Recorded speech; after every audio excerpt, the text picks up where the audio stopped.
Hi, I'm Dean Hankey, and you're listening to A Shark's Perspective.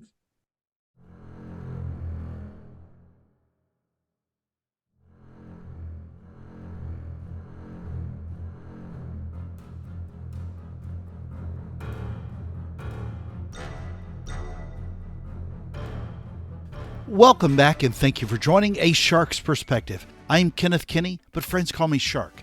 I'm a keynote speaker, a strategist, a shark diver, host of this show, and your chief shark officer. Are you of the mindset to serve? For many, it's not an easy shift, especially when they start thinking about profit well before they think about providing value. But after all, when did be nice and do good become a marketing strategy? For a lot of people in a lot of businesses, it's very common not to show any significant care, and they forget the value of helping others.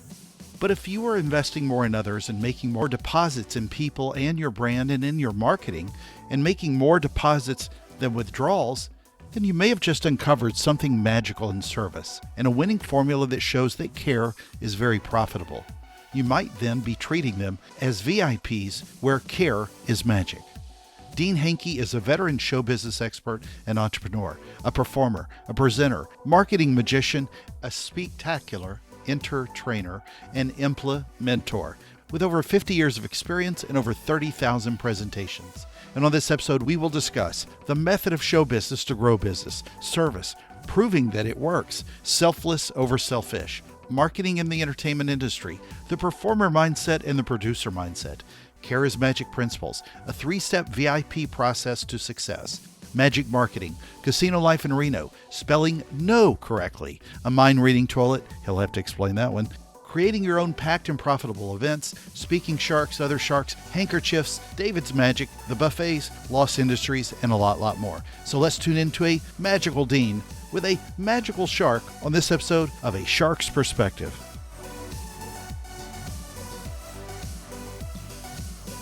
Dean Hankey, welcome to A Shark's Perspective. Tell us a little bit about you and your magical background. First of all, delighted and excited, absolutely and always. Certainly. Dean Hankey, the Dean of Success, professional weirdo. That is my deal. Spent most of my life as a professional paid performer. And you've no doubt heard the phrase starving artist, right? And there's one joke. It's a bad one, but here it is. What's the difference between a performer and a pizza? Yeah, pizza can feed a family of 4. Sad, but unfortunately true, right? Yeah. You know, in an arena best recognized for his failures, right? So, and I was making a really good living doing my magic when all the other performers were starving their keisters off, and they began to come to me and ask me how it is I was doing it. So I simply helped them. This is like when I was 7, 8, 9, 10, 11, 12, touring literally around the community, helping groups and organizations. So I made my living as a professional stage performer, casino, corporate, cruise ship, that kind of thing, for well over 40 years. And I decided that, hey, if I could make a difference in people's lives in 90 minutes, I could give them a mental respite by entertaining them for a few moments, or I could transform the quality of their forever with some insight and information. So I began to leverage my speaking business, and now I speak, preach, teach, nag all over the world on all things show business to grow business. So your show business life, most of it was producing magical acts? Yeah, in Reno, in that area? Is that kind of where you settle into? Yep, mostly magic and illusion, like think David Copperfield. We made Ferraris float and vanish midair and sawed people into multiple pieces and all that kind of stuff. And we had one of the largest touring magic and illusion shows, and we toured all over the world. And then, of course, spent 20 of those years inside of casinos in the showrooms doing the same thing. Did a bunch of other things, I suppose, magic shows, game shows, hypnosis, certainly a recorded artist. So I would sing and when you're a performer, you got to do what you got to do, right? So that's what I did. What was your best trick? My best trick was Big John, the telepathic toilet. It was a mind-reading toilet trick, believe it or not. And I know But it was obviously a comedy routine, but the actual prop was built by Sid and Marty Krupf. Remember those guys? Yeah, HR yeah. Puff and stuff, right? And so the toilet lid would up and down. He'd say, "Hey, John, how you doing?" Goes, "Well, I'm feeling like crap," or whatever, and all this other stuff, and say. So anyway, it was fun, funny, again, professional weirdo. Hello. Okay. Well, so, we met through Clubhouse, Yes, and I don't remember if it was in a marketing room or if it was in a speaking room, but I know a lot of what we've spoken about has been on marketing. But yeah, tell us a little bit about your marketing background, whether it's been events, the shows as a speaker, and really where your sort of mindset is with marketing. sure. Well, here's what the interesting is: the entertainment industry markets different than any other industry on the planet. I mean, how is it that they can boast a literal million/billion-dollar weekend, and yet there is this acronym that we fail so spectacularly that we have a category all to our own. We do it so well, called starving artist. Well, the difference is the performer mindset and the producer mindset. So it's where you make the money is not being the performer, unless you're already producing significant results like a famous star or something like that.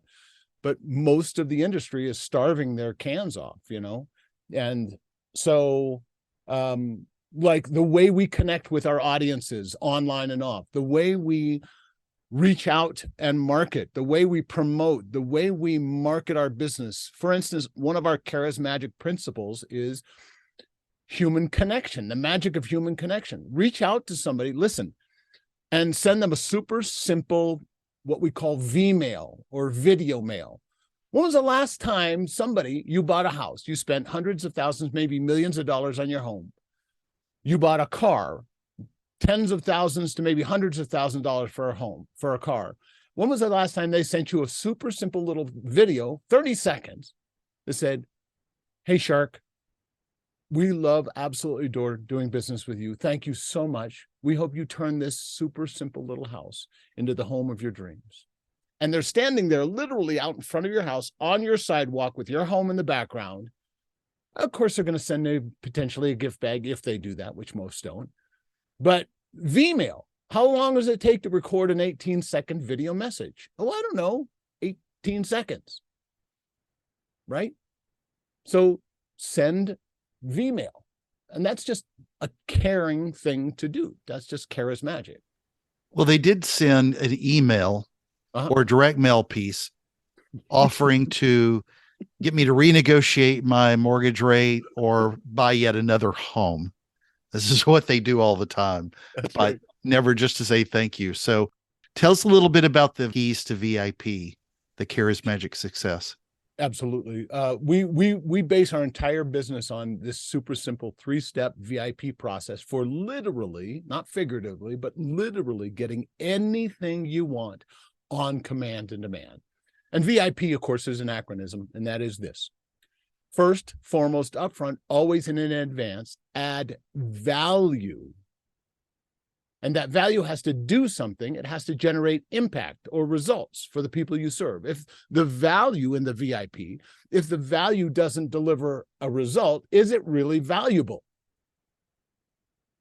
I'm suggesting maybe not. So the value that generates impact, then and only then do you share in the profits. If all you learn from our conversation today, all you get out of our time together is that first, foremost, always and forever, add value upfront and in advance.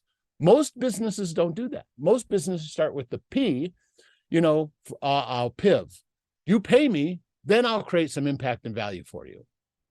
But I'm suggesting that if you help people get stuff upfront in advance, are they more or less likely to want to work with you or help you back?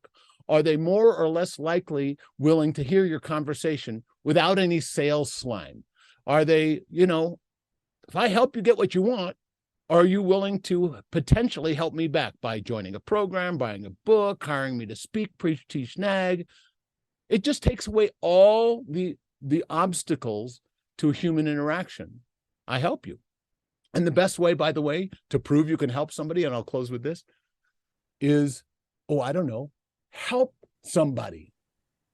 So here's my question though, and I agree with everything you just said, Mhm. but this for a lot of people is a change in mindset. I mean, It it's is. generally it's a service over self mentality anyway. Correct. But how do you prove that this works compared to somebody else, for example, that doesn't?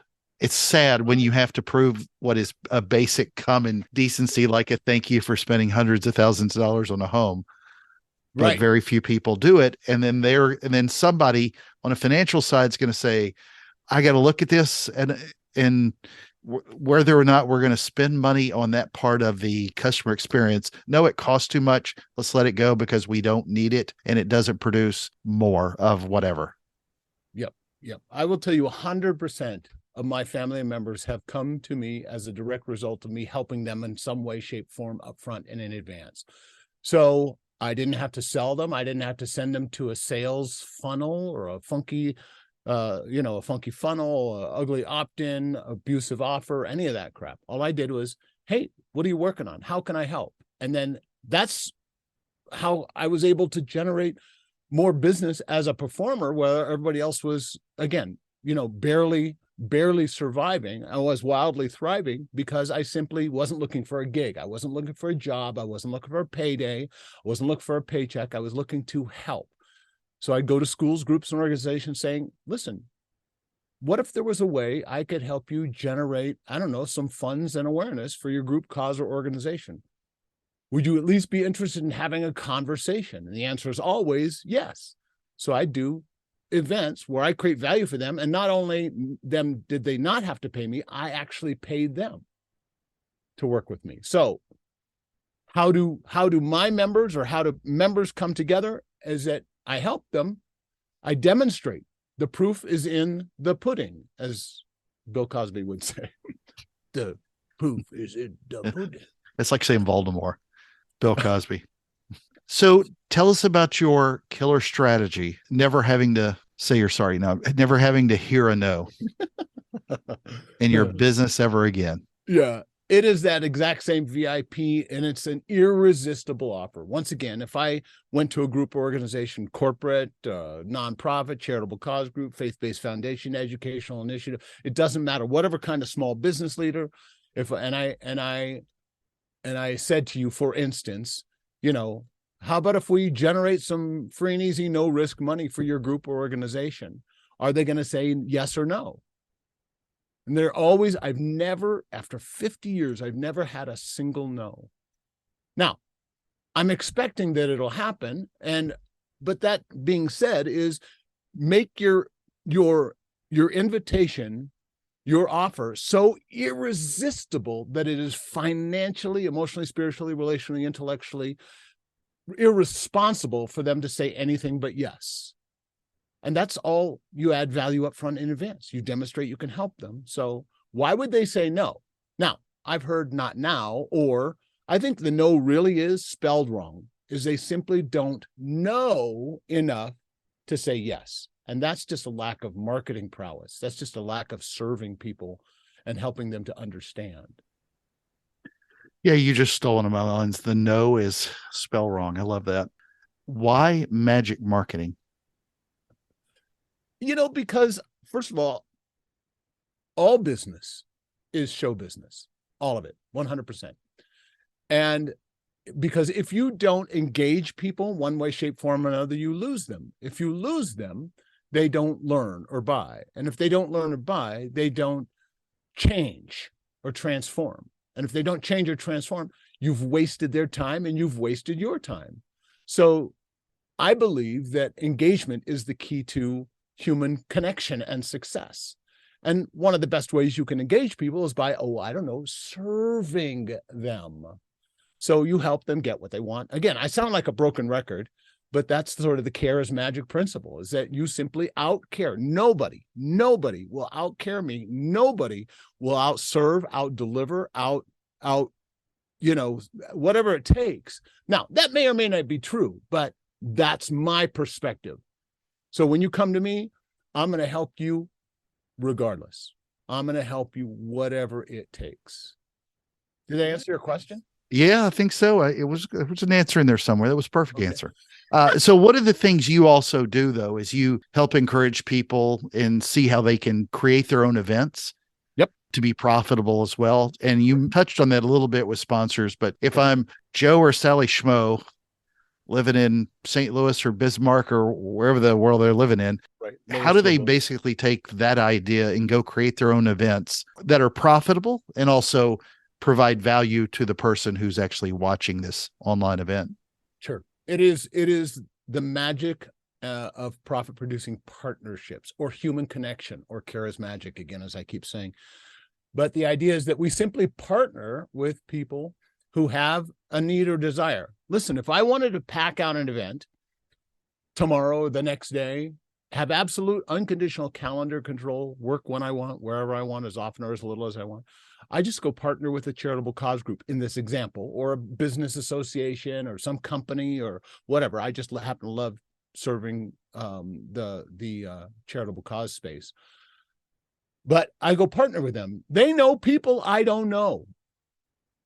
So if I were to reach out to them and saying, hey, listen, I'm doing an event, and I'm going to be helping the Boys and Girls Club and the food bank and this group and this organization, I'd love, absolutely adore to include you. Oh, and by the way, we'll do a super simple revenue share on the results. And so my question to you, I guess, then is, if I were to cut you a check, would you cash it? And the answer, once again, is always yes. So I do an event, and they invite Judy Garland, Mickey Rooney, I've got a barn, let's do a show. And this happens to be, one half-day, full-day, multi-day immersion training events on business perspective and marketing. But we invite them. They know tens of thousands, hundreds of thousands of people. If a small percentage, 1 to 10% of those people decide, yeah, I'll go to that thing for $100, and you get 100 people on a digital event or a physical event, that's $10,000. And let's just say, for the sake of conversation, you did a super simple 50-50 revenue share. They didn't have to rent a room. They didn't have to go hunt down rubber chickens. They didn't have to, stir up a big pot of spaghetti or sign on auction items waiting for people to show up at $300 to say thank you to their donors. But what they get is a $5,000 revenue share for doing nothing. Mm-hmm. Would you think they'd be pretty excited about doing that? Sure. Easy peasy. So you can have packed and profitable events by simply partnering with people. Great timely reference, by the way, dropping in Mickey Rooney and Judy Garland. Yeah. Judy Garland. I mean, sadly, most people are like Googling who the hell they were. So if you could help someone start to think more about care and service, who's not applying that, what would you tell them to do to be able to go look in the mirror and help start this? Because I think this is one of these terms that it's not like you can just take a prescription and fix it. It's hard for people to conceptualize because it's not part of their norm in any way. And monkeys like you and me who think in that service nature, it's old hat, but a lot of people don't know where to start. Yeah, I agree. Without sounding preachy. No, I'm with you, dog. I'm with you. It is totally, I think it's a lifestyle choice. It's not what you do, it's who you are. We talked about before that since when did be nice, do good become a marketing strategy? Amen. And this is sort of, again, based on the VIP, add value, generates impact, and share then in the profits, emotional, spiritual, relational, intellectual, and financial. That said, one of two things happen. I'm going to put cookies on the shelf exactly where we can reach them, okay? One of two things happens in every human interaction. One of two things only, and that is this. Either you make more of a deposit or you make more of a withdrawal. And as a VIP professional or as a human being on the planet, whether it's at home with your spouse or whether it's with your kids or the person in the cubicle next to you or from a platform, your job is simply, sounds super simple, and it is, your job is simply to make more deposits than withdrawals. That's online, offline, in your print materials, on your business card. does your business card make deposits? In other words, or is it just all about me, me, me, me, me? Like, we give away cool free stuff on our business card, right? So there's some value add. We're making deposits.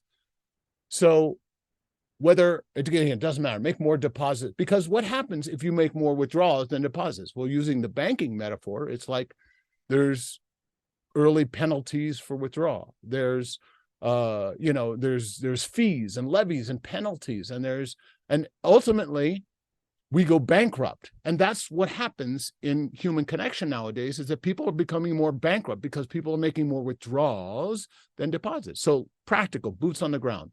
How can we make some super simple VIP deposits?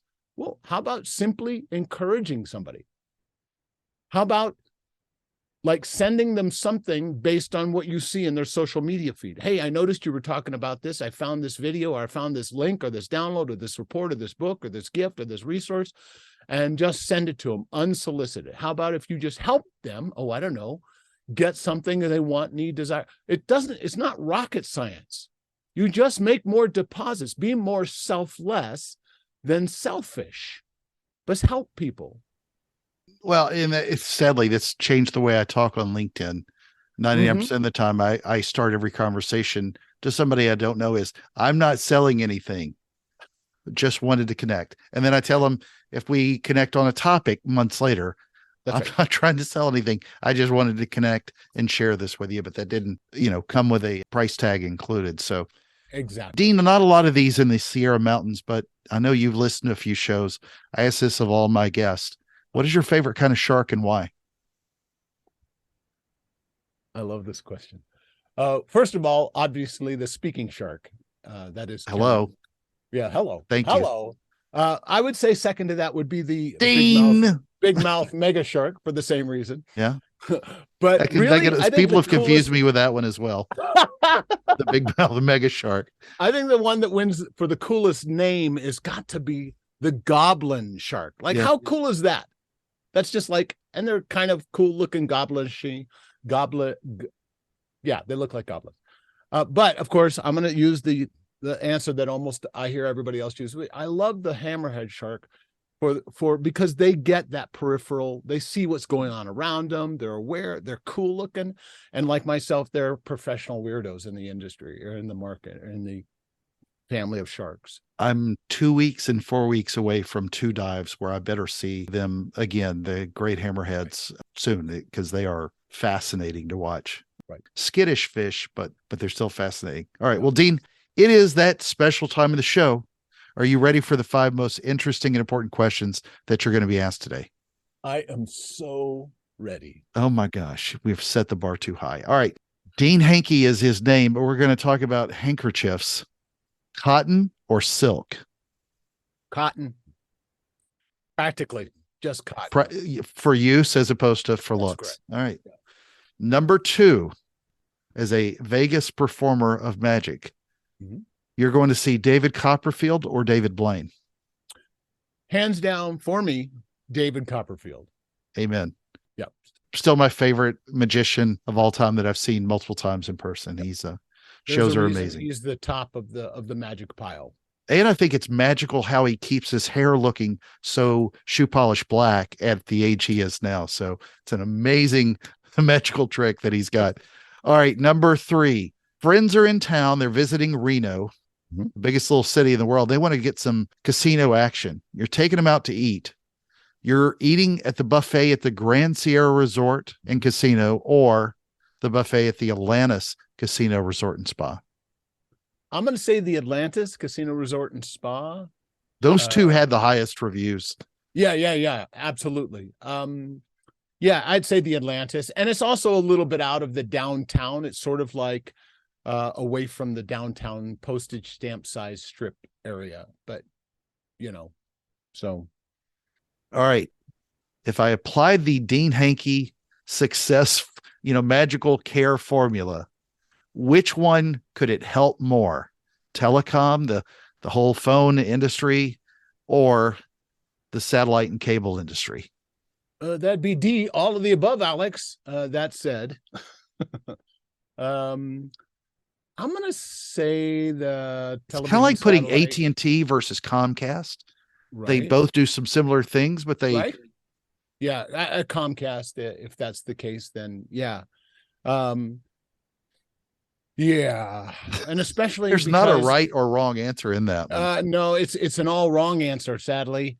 That everybody needs more genuine, authentic, and I hate that word, but human connection, and to amp up their charismatic perspective. I mean, caring changes everything, Amen. everything. And I know you know that. All right. And then number 5, and the most important question that you're going to be asked today is biscuits or cornbread? And the answer is cornbread, Alex. Cornbread. And because it's a dessert, it's a course, it's every aspect of the meal chain, I think. I just had some amazing sweet cornbread with barbecue ribs 2 days ago, and life-changing cornbread. Have you tried it with saw it in half, butter it, and then put powdered sugar on it and stick it under the broiler for a few seconds? Holy moly. Good grief. All right. So, Dean, where can people find out more about you, learn about the magical tips and techniques that you offer, what you're doing, and keep up with your thought leadership and more? Sure. I love giving gifts. That's one of my main genius. That's the way I can create value and deposits for people.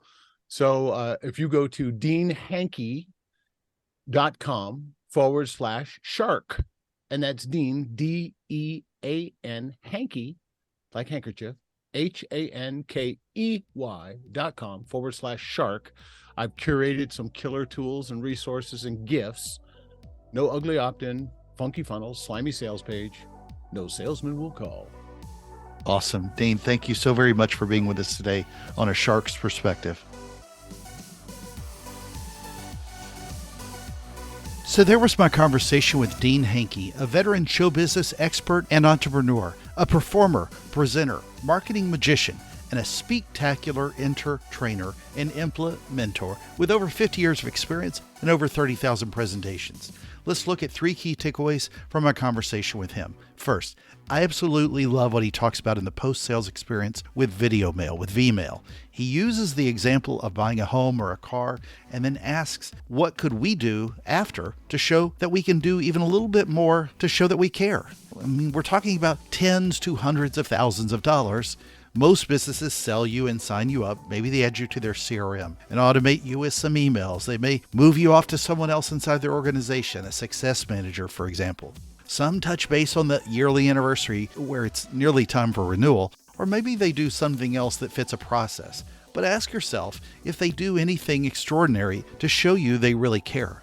I still want my product or service to work perfectly. I want the knowledge and the experts on the other end if I need them. That's a priority. But I can tell you, as someone who has had a big person spend, rarely did I see the seller do something extra that showed that they cared. You should. You know why? Because care is magic, and it can help lead to an amazing customer experience. Second, Dean talks about his version of VIP.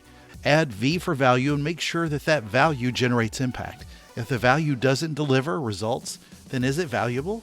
A lot of people believe they are providing value, but it's not always done well. Providing value up front and in advance, and then you can share in the P, profits. Value and then share in the profits. Great way to think about serving others. Third, challenge yourself this week to serve. As our guest said, and you can take this challenge, nobody will outcare me. Nobody will outserve, outdeliver, out whatever it takes to be the best at serving others. And that is a great challenge. Got a question? Send me an email to kenneth@asharksperspective.com. Thank you again for the privilege of your time, and I'm so thankful to everyone who listens. Be more selfless than selfish and help people. And join us on the next episode of A Shark's Perspective.